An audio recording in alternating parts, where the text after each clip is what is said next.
It's Red Eye Radio. Gary McNamara and Eric Harley talk about everything from politics to social issues and news of the day. Whether you're up late or you're just starting your day, welcome to the show. From the Uniden America Studios, this is Red Eye Radio.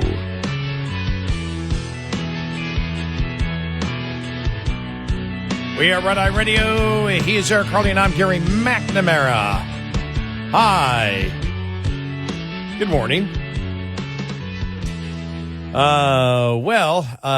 Here's what I was thinking. I heard this yesterday and just went, why do they keep pounding on it? We keep hearing over and over again, well, what happens if Trump loses the House is that the Democrats are going to impeach him again, and we go through this again. I'm like, go through what again? Totally different ballgame this time. Here's Al Green yesterday from Texas. All right. Okay, this is on all about the Texas Democrats leaving over redistricting. Here we go. There are no circumstances that will prevent me from continuing to challenge the bigotry emanating from the presidency and policy. I will not stop, and I promise you, this president is going to, he's going to be brought down. Yeah. He's going to be brought down. He has to be brought down. And I don't mean physically. I'm talking about politically. We will bring him down. He will be impeached again. You know, Jasmine Crockett has said it. The Democrats, the leadership of the Democrats, which are, people like AOC, Jasmine Crockett, they keep promoting if, put us in the House and Trump will be impeached again. Mm-hmm. If you lose the House, it's going to stop the agenda that he wants to put through. Yeah. Right. But impeachment doesn't bring him down. I can see if they try it again. He just doesn't. His lawyers don't even show up. Do whatever you want. I'm not showing up. Right. Yeah, good luck. I mean, the You're handing him another trophy. Well, you and I said that last time. It became impeachment for Trump became a badge of honor. Yeah. He's wearing that like a Letterman's jacket, not a scarlet letter. He's like, do they ever get it? Well, no. And it's, this comes from, again, these radicals and the article we brought from Axios, and these 9 members of the House, 8 of whom couldn't even give their names because they were afraid of the backlash from their own constituents, and their constituents want blood. They want blood. So you can't let up. So the only thing they have is the same old playbook. I mean, where else do you go? Okay, well, we're going to impeach him again and again. It's not going to happen. It isn't going to happen. Well, I mean, they might impeach him again. Well, I don't see that happening because I don't know how many of the Democrats you could get on board. Think about this. You go down that road as a Democrat again, knowing, because a lot of the Democrats know, well, we need to just scream Hitler all the time. If we go full impeachment, it does more damage to us. Well, okay, if they will try impeachment, whether it will succeed or not. They've already, I mean, right. There's already articles. Al Green's brought it up. Right. It's already 2 or 3 times already. Articles of impeachment. I forgot who it was, the congressperson who already filed articles of impeachment. Yeah. It doesn't go anywhere. It's not going to go anywhere with a Republican-led House. Mm-hmm. But you do make a great point. Will there be Democrats in the leadership at that point that just say, nope, except if AOC is the new Speaker of the House. Yeah. And Jasmine Crockett's part of the leadership. Right. And Mendami, they say, stop being the mayor of New York City now and come be the head of the DNC. Or AOC takes Chuck's job, goes over to the Senate, takes Chuck's job and becomes Senate Majority Leader, and Jasmine Crockett becomes Speaker of the House. Right. Then they will impeach. Oh, they won't stop an impeachment. Well, they can't go any. They wouldn't be able to get any further. I think a presidential flogging might be in order. I don't even know what a flogging you weren't is. talking about removal. You were talking about something. Yeah. whatever. They'll come up with a new name. I don't know. Since they went to Satan a couple of weeks ago, you can't get past Satan. Yeah. You know, you and I had asked it a long time ago. We said there's only one more step they can take from Hitler, and that would be Satan. And I forgot who said Satan a couple of weeks ago. He's Satan. Trump is Satan. And again, our first response is you can't say that because then it shows you actually believe in God and you're a Democrat. You can't do that. Right. Yeah, no, and it means that if he's Satan, you're the opposite and you're godlike, and you certainly don't want to do that.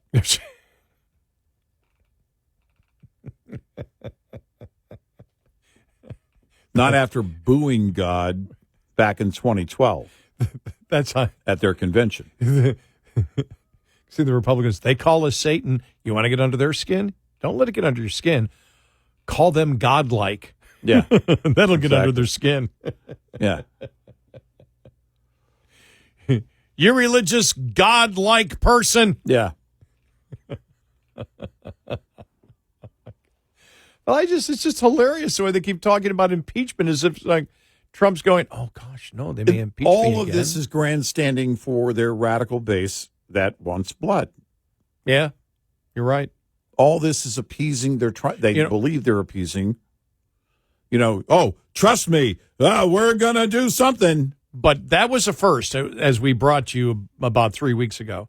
That was a first when a liberal publication, and it was Axios, right? Mm-hmm. When Axios did that article on those 9 members of Congress that they put in the article. There were more that they interviewed, but 9 members of Congress, only one would give their name for fear of what their own constituents would do to them. Yeah. They were scared to death.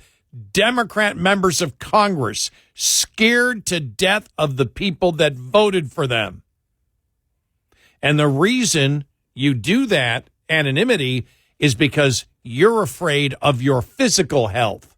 You've gotten all the threats in the world if you're a member of Congress. The only reason you would talk anyway in anonymity was because you're afraid of physical harm from the people that put you into office. Yeah, there's... Wow. What? I don't think we ever found out, did they go to Axios or did Axios go to them? I don't think it matters.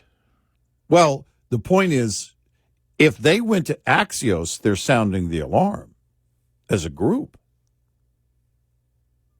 So that's getting to my point, and that is, if they're alarmed about how radical their base is or has become, which they clearly are because 8 of the 9 wouldn't give their names. But if they go to Axios, that tells me they're trying to sound the bell. Yeah, and they're going to a liberal news publication to do it, to say, these people are nuts. I mean, yeah, I understand the proactive part of it, but either way, it is sounding an alarm. One may be more passion or fear, but both are saying the same thing. Yes, but the reason you do it is different. If Axios is going to them, they have a different motivation than them going to Axios. Well, right, yeah. So that's my whole point. So I wonder if it's a lot more than the 9. It has to be. Well, they interviewed a couple of dozen. Not all would speak to them. Right. That's what I mean. But that's another point, too. I have to believe that it's, and for those that won't speak at all, we're not going to go down that road. Yeah. What does that tell you? That was a first for me in politics. I don't remember ever that happening where a liberal publication or a conservative publication did an analysis and asked questions to a particular party about the people that put them into office. Right. And you had such fear of physical harm from those members of Congress, from their own people that put them into office. Right. And we know that because they talked about these are the people that support us that come to our meetings. Yep. This is what we hear from our constituents. They want blood. They want us. And as they said, they were mostly elite, well-off people that want blood. And they want us, not them, not the constituents. They put the members of Congress into office to get arrested. Yeah. To confront law enforcement. When they said they wanted blood, they were saying, you guys need to go after law enforcement. You need to go after ICE. You're talking about the fact that, we're telling you, you need to break the law. You need to commit assault. And if you don't, well, you get the message. That's why you're asking for anonymity in the article. Yep. Just amazing. All right. Redistricting. Fleeing to Illinois. More audio cuts. Here's Jonathan Turley on Fox News talking about it yesterday. Well, Democrats have used this tactic in the past. Actually, it was not successful the last time. And it's the sort of legislative equivalent of a child holding his breath until his parents yield to his demands. You're more likely to pass out than prevail. And that is the same as in this circumstance. The governor can call more special sessions. So it's unlikely the Democrats are going to be able to keep this up long enough. They're trying to run out the clock. Now, what the governor is referring to is itself a difficult process. One of the things that he has suggested is that the Attorney General of Texas can argue that these legislators have abandoned their office. Now, to do that, you've got to go to court, and the judge has to say, yeah, this office is now vacant because of their actions. That's a really tough argument to make, but it is possible, but it takes time. That's what the Democrats are hoping for. They need 100 of 150 members to make a quorum. That's why roughly 50 have fled to these Democratic strongholds. Now, when he refers to bribery, he's saying, look, we're going to hit you with very high fines, and you cannot get other people to pay those fines, and you can't accept money during this flight, and I'm going to argue that that is bribery. Once again, that takes a lot of time. So this is a standoff that ultimately the governor is likely to win, but there's no good options here for either side, in my view. Well, and Texas Governor Abbott did go to the state Supreme Court late yesterday and did file. So that motion is in. But he makes the point here in the end, Turley makes the point, that ultimately Abbott's going to win this. The Democrats have done this before, and the Democrats from Texas, the ones who fled, know that they can't really stop it, that the redistricting is going to happen. Yeah, because they'll just call another special session. They keep doing that. The other thing is that a lot of people might not know this, and we've emphasized it the last couple of days, because when I bring it up to people all the time, they're like, no way, Texas? What are you talking about? It's the second biggest state. People are still amazed that our state legislature is part-time. Mm-hmm. And so it doesn't really, it doesn't pay a lot of money. All these, all of these members have second jobs. Right. They can't work their second jobs. Yeah. Right. Well, they have first jobs. This is more of a side gig. Oh yeah, that's right. This is a side gig. Yeah, they have a full-time job, and this is their side gig, really. But they, again, he can call as many special sessions as he deems necessary to get this done, and eventually it will get done. 866-98 Red Eye. This morning's USDA Farm Report is brought to you by House Products.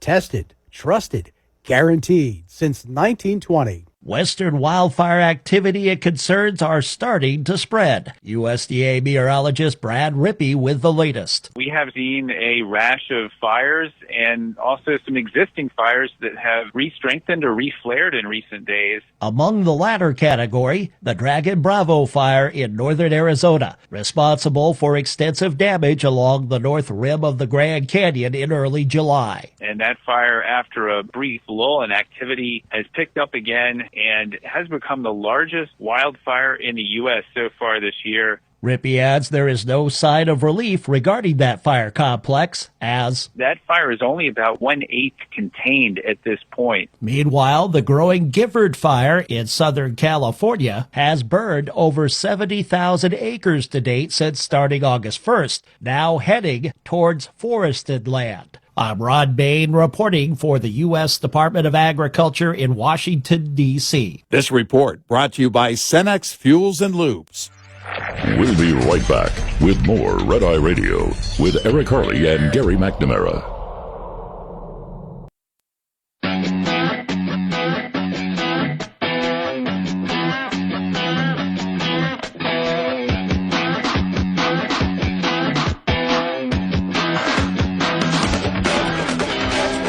We are Red Eye Radio. He's Eric Harley and I'm Gary McNamara. Good morning. Welcome. You know, one of the things that I saw yesterday, and it was interesting because I saw Governor Abbott was one of them out there selling it. So were other Republican politicians saying, look, you look at some of these blue states, they're losing population. We're skyrocketing. Mm-hmm. Our whole demographic makeup is changing. The change, and this is the interesting thing because the Supreme Court will be looking at this in October.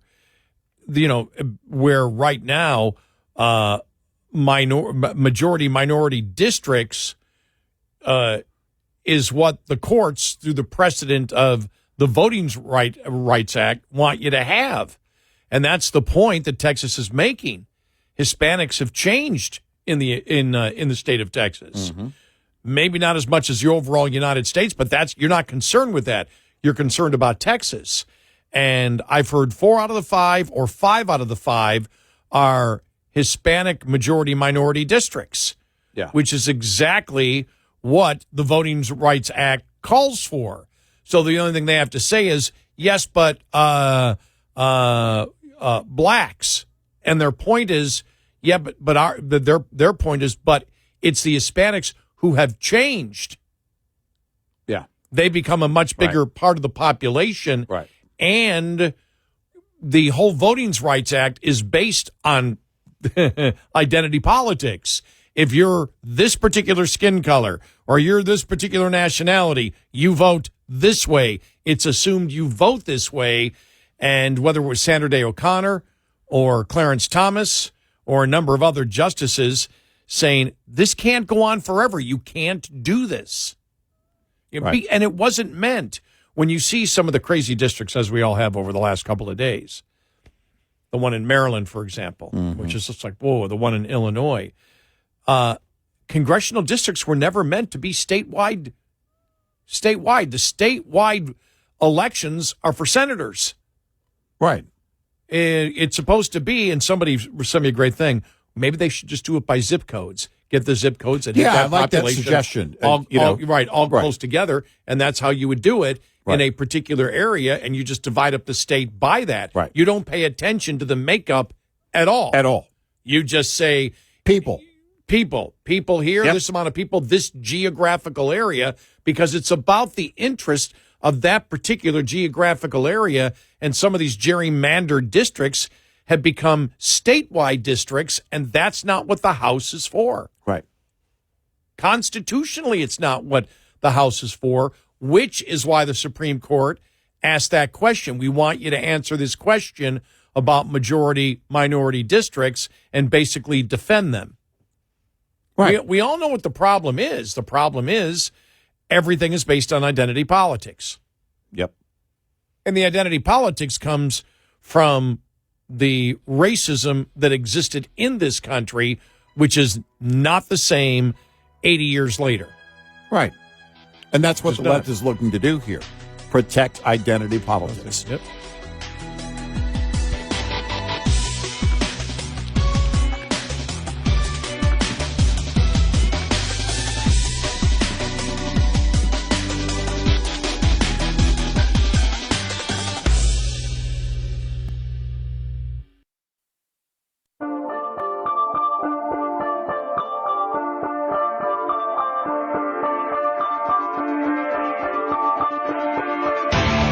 You're listening to Red Eye Radio from the Uniden America Studios.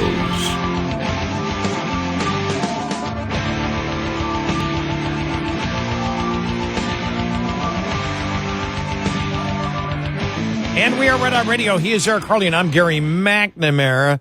Mark Meadows served in the first Trump administration. He was on Fox News yesterday talking about the Texas Democrats. They look bad. You're right. They've gone to these blue states, whether it be California, Illinois, Massachusetts. You know, it's interesting. All three of those states have gerrymandered districts that are worse than what is even being proposed in Texas.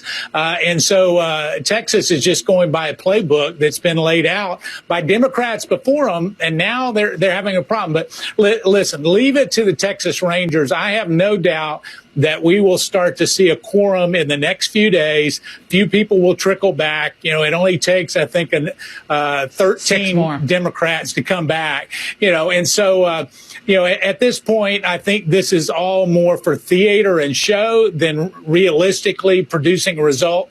But I can tell you at the end of the day, it'll be redistrict. There'll be 5 more potential for Republican seats. And that's the way it should be. Was interesting. You saw where John Cornyn asked the Trump administration if the FBI could help. Yeah. And Trump actually mentioned the FBI may have to get involved. I don't think it's going to come to that. Then the current Attorney General, Ken Paxton, who was running against John Cornyn for Senate, said, no, this is a state issue. The FBI doesn't get involved. We'll handle it. Right. And the politics of that is what we mentioned earlier, the Cornyn ads talking about how MAGA he is and MAGA and MAGA and MAGA and MAGA and how everything on his ads are about Trump because that was viewed as his weakness. Yeah, and I don't know what the process is going to be or how long it's going to be, what we should expect from the state Supreme Court with the filing from the governor on that. I didn't see any kind of like timeline as to, you know, what might happen, what the Supreme Court might grant, because basically he's applying to the Supreme Court to remove them from office, and I don't see the Texas Supreme Court doing that just yet. But what will they do, and how soon might we hear that? Yeah, I don't know. That's a much longer process. One of the problems, one of the challenges is to figure this out is, when was the last time we dealt with anything like this where they said we wish to remove them from office? Right. And there's a similar circumstance that has been set by Texas state precedent. This would be Texas precedent, constitutional precedent, where this has happened before. And, you know, that's the challenge here. As I think Jonathan Turley said, all of this is going to take time. Right. You can say it, but still it's got to go through the court process on it. The thing that's more likely is, well, the other interesting thing is the whole bribery thing. Mm-hmm. Yeah. And he's saying you can't take money by law now.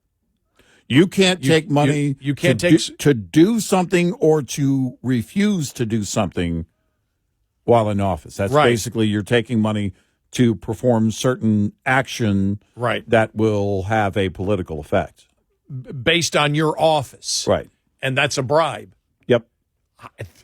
I look at that and that's a very interesting point. Legal point, yes. Right. So even if you're not paying for your hotel room out of state, right, that's a bribe.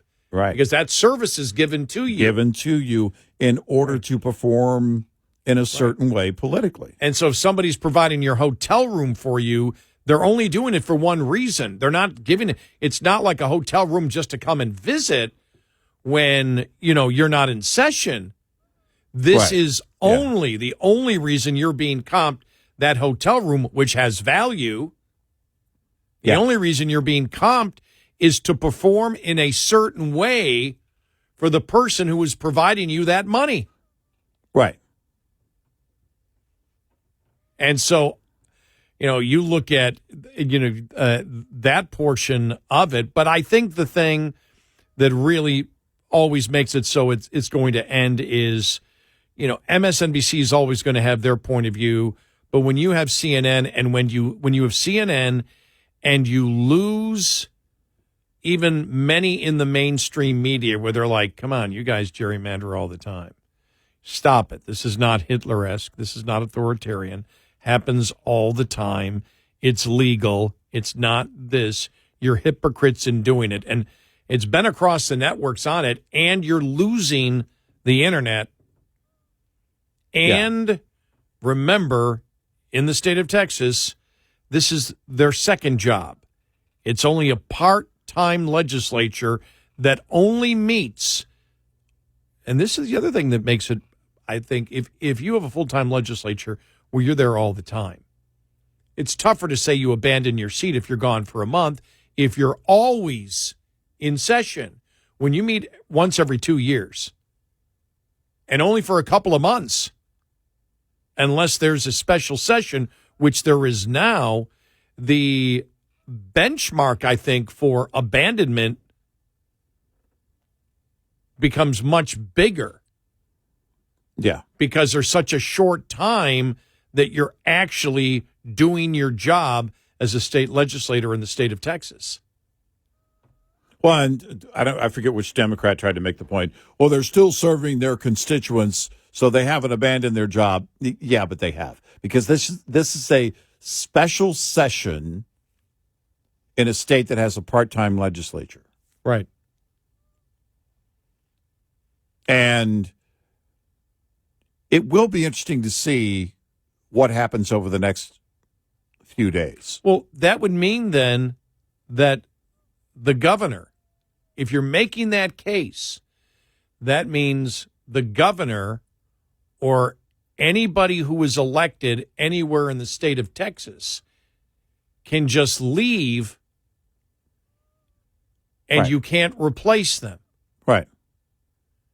Whether it's an elected They judge. could be gone indefinitely, but they're Right. still the governor or still the state senator or still the whatever. Well, if a judge did it because they said, we don't want to try this case,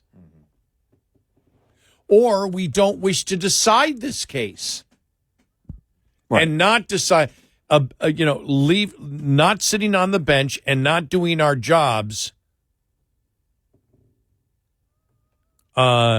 becomes doing your job. Sorry. Yeah, and I think, in the bigger in the bigger picture, you look at this and what you just mentioned a minute ago.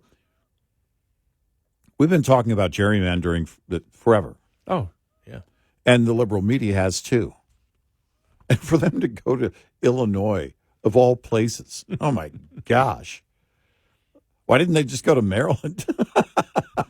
Well, Hochul talking about it, Hochul in New York talking about it yesterday, and it came back and said, wait a minute, the Democrats tried to do it once, it was defeated. Right. They didn't want to gerrymander anymore. Right. So you're offering them something that the state didn't want to do. Right.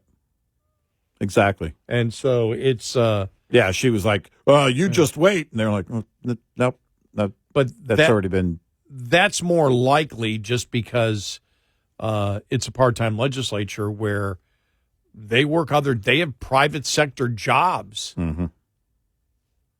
And so they don't have unlimited time. Right. It's not, this is our only gig. It doesn't matter. We're going to continue to get paid. And then the law, changing the law because this has happened so many times and saying you can't do this. You cannot take money. We're going to fine you. And you can't take money to pay the fine. No. We fine you whatever it is, I think $500 a day. Right. You can't take it. You cannot take it from campaign money. Right. And if you take it from other people, well, then that's a bribe. Yep. To continue not doing your job. You're taking money to perform in a certain way politically. I mean, it's a solid point that you could convince a Texas jury of outside of Austin or San Antonio. Or Houston. Downtown or Houston, yes. Or probably or maybe certain Dallas. areas of Dallas. Or maybe even Fort Worth. And I bring up the Fort Worth story because I saw the story yesterday about 70 people, and I'm sure they were all part of the same group, 70 people went before and spoke that they want DEI over the $300 million in federal funds that will disappear if they continue to follow DEI. I love that story. Mm-hmm. We don't care about the $300 million. Yeah. We want DEI. It's like, we'll see how far that one goes in Fort Worth. Yeah, good luck. So, I'm not a betting person on it. I think they were prepared to stay out at least a week. Whether it will go longer, we will see. I don't see on this redistricting, especially how they did it by going to blue states, and especially the focus on going to Illinois, that is so gerrymandered. Yeah. And to do that, they've been called hypocrites on CNN. You've had liberals saying, okay, yeah, this really isn't going well for them. And even the most generous, the most generous Democrats are the insane ones. Well, because Trump must be behind all this, we're going to impeach him. Mm-hmm. That doesn't go anywhere. That's like blah, blah, blah. You're talking to a wall. Yep. And even the most generous are like, well, the gerrymandering thing is getting out of control and both sides do it. And it's, and it's wrong, but, all right. Can we bring up Epstein? Yeah, right. And now it's like, no, darn it, we can't bring up Epstein. Now you can't do that. Can't bring up Epstein because they've called the Clintons. They called the Clintons and a whole bunch of others, a whole bunch of Democrats and more on the whole Epstein thing about what was going on. And so we can't sit there and talk about it because Clinton may be there having to answer questions. Well, Bill and Hillary. Hochul got heat from the left the other day, too, because they were going, whoa, shh. We're saying it's Hitler-esque. Don't promise to gerrymander in your state because they're doing it in Texas. We're saying it's Hitler-esque. Don't bring that up for the left just yet. Everybody knows it, but don't say it now. And it was like, because they can't win, because everything for them is a boomerang. It doesn't matter what it is. And they really have nowhere to go. They know their constituents want blood. And so they've got to be angry, radical. If you're not angry, pretend you are, Cory Booker. Fake it. That's where they are. How long can they do that? Even grunge music didn't last that long. That kind of angst doesn't go very far. I would be very surprised. I think it all depends on what the court says, but yeah. I would be very surprised if it lasted 2 weeks. I just don't see. I don't see it. I don't see them winning an argument. No. And even if they had an argument, it doesn't seem to be an argument that the people care about right now. No, you're not moving any needles for anybody. No. It's sort of an inside the state beltway kind of issue. Right. Yep. Or inside the beltway. And even there, it's not going very far. 866-90 Red Eye. Coming up, more with Gary McNamara and Eric Harley. It's Red Eye Radio.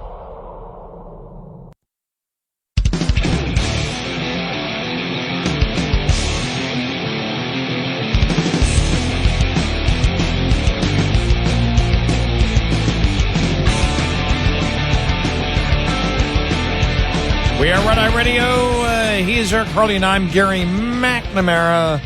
Welcome and good morning. So, by the way, I think Trump was up on the roof yesterday because one of the jobs they say that will not be affected by AI is roofers. Yeah. And if nobody else is going to do it, he'll do it. Yeah, I just love the thing that Secret Service amazed that Trump could walk on a roof with a minor incline. Yeah.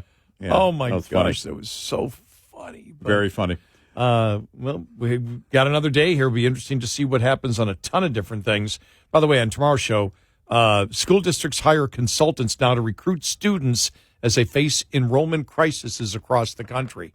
Well, in Arizona, the voucher program is going through the roof. Yeah. And in Arizona, schools are closing. And I think as you see a greater calling for vouchers, you're going to see more and more of that. To what extent, I don't know. But in certain states, it's growing. In Arizona, it's growing. And I think it will keep growing. Question is, how far and how long does it go?